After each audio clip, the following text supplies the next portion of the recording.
Erravelli farm house లో BRS నేతల సమావేశం ముగిసింది. జూబ్లీహిల్స్ ఉప ఎన్నికపై కేసీఆర్ సమీక్ష జరిపారు. బీఆర్ఎస్ శ్రేణులకు కేసీఆర్ దిశానిర్దేశం చేశారు.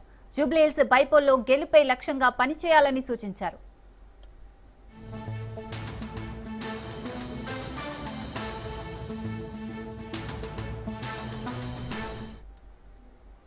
జూబ్లీహిల్స్ ఉప ఎన్నికలో రౌడీ షీటర్ కు కాంగ్రెస్ టికెట్ ఇచ్చిందని కేసీఆర్ అన్నారు. కాంగ్రెస్ హయాంలో తెలంగాణ గుల్లా అయిందని విమర్శించారు.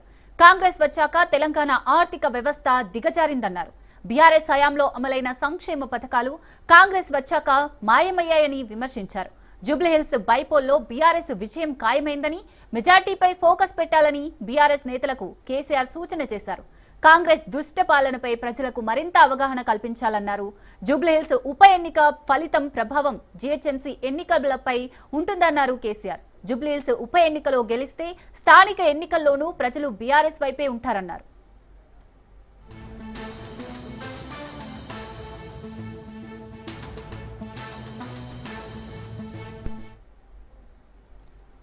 రైట్, కేసీఆర్ బీఆర్ఎస్ నేతలతో సమావేశమైనట్లుగా తెలుస్తోంది. దీనికి సంబంధించి మరిన్ని డీటెయిల్స్ సైదులు అందిస్తారు. సైదులు తిరుసాగర్, కేసీఆర్ అధ్యక్షతన ఈ రోజు ఎర్రవల్లి వ్యవసాయ క్షేత్రంలో బీఆర్ఎస్ సన్నాహక సమావేశం, అంటే జూబ్లీ హిల్స్ నియోజకవర్గ ఉప ఎన్నిక సన్నాహక సమావేశం జరిగింది, ముగిసింది. అయితే ఈ సమావేశంలో కీలక వ్యాఖ్యలు చేశారు గులాబీ దళపతి, మాజీ ముఖ్యమంత్రి కేసీఆర్.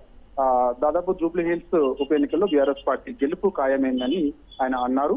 దాంతో పాటు ప్రచారం ఇక నుంచి చాలా స్పీడ్ పెంచాలని, ప్రతి ఇంటికి వెళ్లి ప్రతి ఓటర్ని కలిసి బీఆర్ఎస్ పార్టీ చేసినటువంటి అభివృద్ధి సంక్షేమం గురించి, అంటే తెలంగాణ రాష్ట్రం ఏర్పడిన తర్వాత 10 ఏళ్ల పాటు తెలంగాణలో బీఆర్ఎస్ పార్టీ అధికారంలో ఉన్నప్పుడు హైదరాబాద్ లో చేసినటువంటి అభివృద్ధి సంక్షేమం గురించి ప్రజలకు వివరించాలి, ప్రతి ఓటర్ని కలవాలి.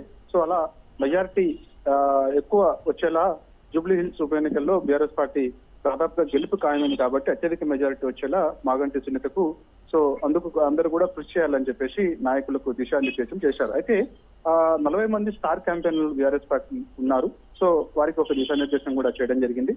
సో ఇప్పటి నుంచి ప్రచారం ఏగవంతంతో పాటుగా కాంగ్రెస్ పార్టీ ఇచ్చినటువంటి హామీలకు సంబంధించి ఖచ్చితంగా ప్రజలకు వివరించాలని చెప్పేసి కూడా ఆయన అన్నారు. కాంగ్రెస్ పార్టీ దుష్ట పాలనలో ప్రజలు విసిగి చెందారని, సో అందుకు జూబ్లీ హిల్స్ ఉప ఎన్నికల్లో బీఆర్ఎస్ పార్టీ గెలిస్తే హైదరాబాద్ తో పాటుగా రాష్ట్రంలో శాంతి భద్రతలు ఉంటాయని, లేకపోతే హైదరాబాద్ లో కాంగ్రెస్ పార్టీ, అంటే జూబ్లీ హిల్స్ ఉప ఎన్నికల్లో కాంగ్రెస్ పార్టీ గెలిస్తే శాంతి భద్రతలు ఆటంకం కలిగే అవకాశం ఉంటుంది, లా అండ్ ఆర్డర్ పూర్తిగా అదుపు తప్పుతుంది. ఎందుకంటే కాంగ్రెస్ పార్టీ అభ్యర్థి ఉన్నటువంటి నవీన్ యాదవ్ టార్గెట్ చేస్తూ కూడా కేసీఆర్ కొన్ని కీలక వ్యాఖ్యలు చేశారు. సో ఆయన చేసినటువంటి వ్యాఖ్యలు ఏవైతున్నాయంటే, ఒక కాంగ్రెస్ పార్టీ రౌడీ షీటర్ కు టికెట్ ఇచ్చిందని చెప్పేసి కూడా ఆయన అన్నారు.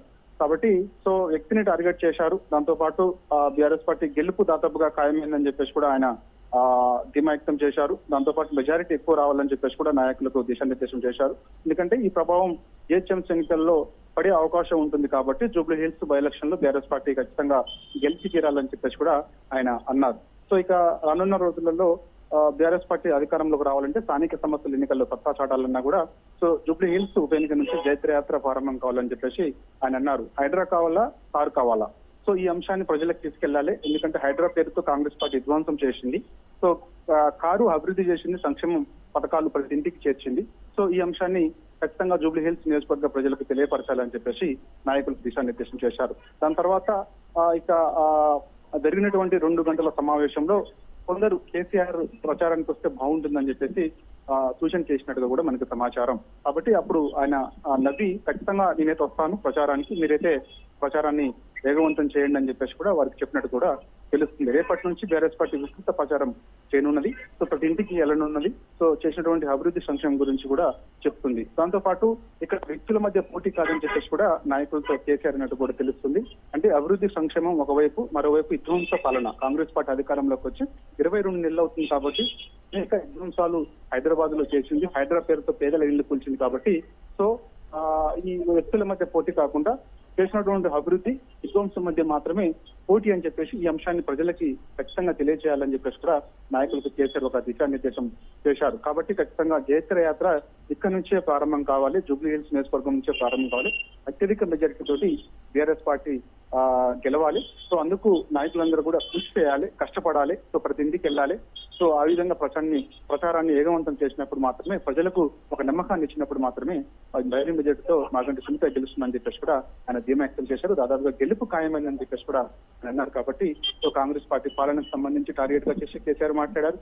అదేవిధంగా కాంగ్రెస్ పార్టీ అభ్యర్థిని టార్గెట్ గా చేసి కేసీఆర్ మాట్లాడారు. సో రానున్న రోజులలో ఏ విధంగా ఉండాలి, దాంతో పాటు మనం ప్రజలకి ఎట్లా దగ్గర కావాలనే విషయాలు కూడా ఆయన నాయకులతో మాట్లాడి సలహా సూచనలు చేసి దాదాపుగా 2 గంటల పాటు సమావేశం సాగింది. ఈ సమావేశంలో ఈ అంశాలన్నీ కూడా చర్చకు వచ్చినట్టు కూడా తెలుస్తుంది. సో రేపటి నుంచి ఇక బీఆర్ఎస్ పార్టీ నాయకత్వం అంతా హైదరాబాద్ లోనే ఉంటుంది. ఆల్రెడీ ఎర్రవల్లి వ్యవసాయ క్షేత్రం నుంచి అందరూ కూడా అంతా కూడా బయలుదేరి హైదరాబాద్ రానున్నారు. సో రేపటి నుంచి ఇక జూబ్లీ హిల్స్ నియోజకవర్గంలో ఉన్నటువంటి 6 డివిజన్లలో ఉన్నటువంటి ఇన్ఛార్జీలందరూ కూడా విస్తృత ప్రచారం చేయనున్నారు. క్లస్టర్ ఇన్ఛార్జీలు కూడా చాలా కీలకమైన ఆదేశాలు ఇచ్చారు. క్లస్టర్ ఇన్ఛార్జీలు ఖచ్చితంగా ప్రతి బూత్ లో ఉన్నటువంటి ఓటర్లను కంపల్సరీ కలవాలని చెప్పేసి కూడా కేసీఆర్ ఒక దిశానిర్దేశం చేశారు. కాబట్టి సో గెలుపు ఖాయమైంది కాబట్టి మెజారిటీ రావాలని చెప్పేసి కూడా ఆయన ధీమా వ్యక్తం చేస్తూ కార్యకర్తలకు వచ్చినటువంటి నాయకులకు దిశానిర్దేశం చేశారు. సమావేశం ముగిసింది.